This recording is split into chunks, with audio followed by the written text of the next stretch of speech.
महाराष्ट्राच्या राजकारणात अक्षरशः भूकंप घडवणारी एक निवडणूक. नंदुरबार नगर परिषद निवडणूक. राज्यात आणि केंद्रात सत्ता असतानाही भाजपचा इतका मोठा बालेकिल्ला अचानक कसा काय कोसळला? हा केवळ एक पराभव नाही, तर यामागे एक मोठी इनसाइड स्टोरी आहे. चला तर मग या राजकीय भूकंपामागची एक एक गोष्ट उलगडून पाहूया. आणि हाच तो प्रश्न आहे जो आज सगळ्यांना पडलाय. ज्या पक्षाचा दिल्लीच्या राजकारणात एवढा मोठा दबदबा, तोच पक्ष आपल्याच नंदुरबारच्या गल्लीत इतका हतबल का झाला? हे चित्र मोठं विचित्र आहे, नाही का? पण हा फक्त एक विरोधाभास नाहीये, तर हा भाजपसाठी एक मोठा इशारा आहे. चला तो नेमका काय आहे ते समजून घेऊ. निकाल तर इतके धक्कादायक होते की कुणाचा विश्वासच बसला नाही.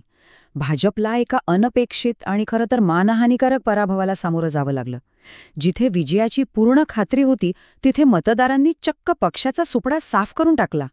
आणि ऐन सत्तेत असताना झालेला हा पराभव, हा निव्वळ पराभव नाही, तर भविष्यासाठी वाजलेली एक धोक्याची घंटा आहे. चला तर मग या पराभवाच्या कारणांच्या खोलात शिरूया. यातलं पहिलं आणि सगळ्यात महत्त्वाचं कारण म्हणजे रघुवंशी फॅक्टर.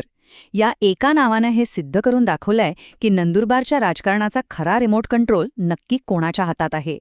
आणि हे वाक्य चंद्रकांत रघुवंशी यांनी पुन्हा एकदा खरं करून दाखवलंय. स्थानिक राजकारणात पक्षाच्या चिन्हापेक्षा व्यक्तीचा चेहरा किती मोठा असतो हेच यातून दिसतं. त्यांचं जे वैयक्तिक नेटवर्क आहे, लोकांसोबतचा जो थेट संपर्क आहे, तो भाजपेच्या बलाढ्य पक्षयंत्रणेवर अक्षरशः भारी पडला. यालाच तर म्हणतात रघुवंशी मॅजिक. आता इकडे बघा, या लढाईचं चित्र अगदी स्पष्ट दिसतंय. एका बाजूला होती भाजपची हायफाय रणनीती, राष्ट्रीय मुद्दे, सोशल मीडियाचा झगमगाट, आणि दुसऱ्या बाजूला होती रघुवंशींची साधी, सोपी पण जमिनीवरची रणनीती. रस्ते, पाणी, गटारी आणि माणसांशी थेट संपर्क. निकालाने हेच दाखवून दिलंय की नंदुरबारच्या जनतेला हवेतल्या गप्पा नाहीत, तर जमिनीवरचं काम महत्त्वाचं वाटतं. आता वळूया दुसऱ्या कारणाकडे. ते म्हणजे एकाच घराण्याभोवती फिरणारं राजकारण. हो, गावित घराण्याविरोधात लोकांच्या मनात प्रचंड नाराजी होती. अनेक वर्षांच्या सत्तेमुळे एक प्रकारची मरगळ आलेली, आणि याच अँटी इन्कम्बन्सीचा म्हणजे सत्ताविरोधी लाटेचा मोठा फटका भाजपला बस. मतदारांनी अगदी सरळ आणि थेट सवाल विचारला, अहो, चेहरे तेच आहेत, खुर्च्या त्याच आहेत, मग आमचा विकास कुठे आहे? वर्षानुवर्षांच्या त्या राजकारणाला लोक कंटाळले होते. त्यांना बदल हवा होता, आणि तो बदल त्यांनी मतपेटीतून घडवून आणला. या निकालाने एक गोष्ट अधोरेखित केली आहे, केवळ मोठ्या आडनावावर राजकारण करण्याचे दिवस आता संपले आहेत. असं म्हणतात की कोणताही मोठा गड बाहेरच्या शत्रूपेक्षा आतल्याच कलहामुळे पडतो. नंदुरबारमध्ये नेमकं तेच झालं. पराभवाचं तिसरं आणि तितकंच महत्त्वाचं कारण म्हणजे तिकीट वाटपात झालेला घोळ. ह्या एकाच चुकीमुळे पक्षात अशी बंडाळी माजली की पक्षाचा किल्ला आतूनच पोखरला गेला. झालं असं की पक्षासाठी आयुष्यभर राबलेल्या निष्ठावंत कार्यकर्त्यांना बाजूला सारण्यात आलं, आणि ऐनवेळी बाहेरून आलेल्या आयात उमेदवारांना तिकीटं दिली गेली. परिणाम, भाजपचा जो मूळ कार्यकर्ता होता तो नाराज होऊन गप्प घरी बसला.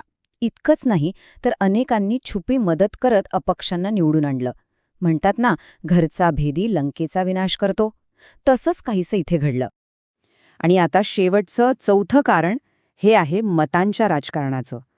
भाजपचं गणित असं होतं की विरोधी मतं वेगवेगळ्या उमेदवारांमध्ये विभागली जातील आणि आपला उमेदवार त्यातून सहज निवडून येईल. पण राजकारणात गणितं कधीकधी उलटी पडतात, आणि नंदुरबारमध्ये भाजपचा हा स्ट्रॅटेजिक डाव सपशेल फसला. हे चित्र बघा, म्हणजे सगळा खेळ लक्षात येईल. मुस्लिम आणि आदिवासी मतदारांनी इथे कमालीची राजकीय हुशारी दाखवली. त्यांनी स्ट्रॅटेजिक वोटिंग केलं, म्हणजे आपली मतं अजिबात विभागून न देता जो उमेदवार भाजपला हरवू शकतो, फक्त आणि फक्त त्याच्याच पारड्यात एक गठ्ठा मतं टाकली. भाजपच्या ध्रुवीकरणाचा राजकारणाला हे एक चोख उत्तर होतं. तर ही होती नंदुरबारमधील भाजपच्या पराभवाची 4 मुख्य कारणं. पण आता प्रश्न आहे की यातून पक्ष काय धडा घेणार? कारण या पराभवातून मिळालेले धडे पक्षासाठी खूप महत्त्वाचे आहेत. नंदुरबारमध्ये वाजलेली ही धोक्याची घंटा येणाऱ्या 2029च्या विधानसभा निवडणुकीसाठी एक मोठा इशारा असू शकते. भाजपसाठी पुढची वाट सोपी नाहीये. जर पक्षाला पुन्हा उभं राहायचं असेल तर 2 गोष्टी तातडीनं कराव्या लागतील. पहिलं म्हणजे नेतृत्वात बदल.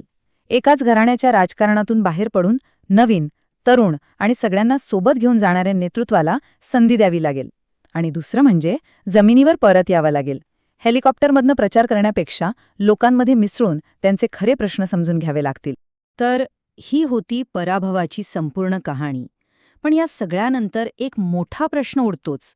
भाजपच्या या दारुण पराभवाचं सर्वात मोठं कारण नेमकं कोणतं होतं? रघुवंशींचा बॉस फॅक्टर? गावित घराण्यावरची नालाजी? पक्षांतर्गत बंडाळी? की मतदारांचं स्ट्रॅटेजिक गणित? यावर नक्की विचार करायला हवा, कारण या एका निकालात भविष्यातील राजकारणाचे अनेक मोठे संकेत दडलेले आहेत. चर्चांसाठी आणि नवीन व्हिडिओंसाठी आताच आमच्या चॅनलला सबस्क्राईब करा.